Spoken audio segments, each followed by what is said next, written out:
सिपारे टे सूरे आले इमरान जे 7 रुकू जो तर्जुमो ॿुधंदासीं। बिस्मिल्लाहिर्रहमानिर्रहीम। तू फरमाए किताबियो अहिड़े कलमे जे तरफ़ अचो जो असां ऐं तव्हां में हिकु जहिड़ो आहे।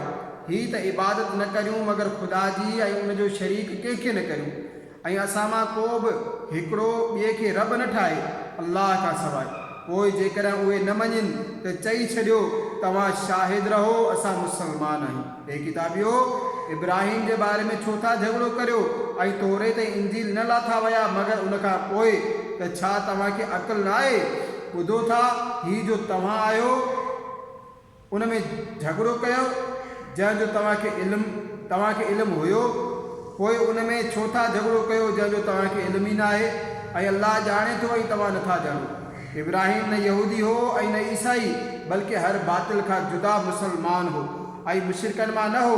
बेशक समूरनि माण्हुनि खां इब्राहिम जा वधीक हक़दार उहे हुआ जेकी उन जा पैरोकार रहिया ऐं ही नबी ऐं ईमान वारनि जो वाली अल्लाह आहे।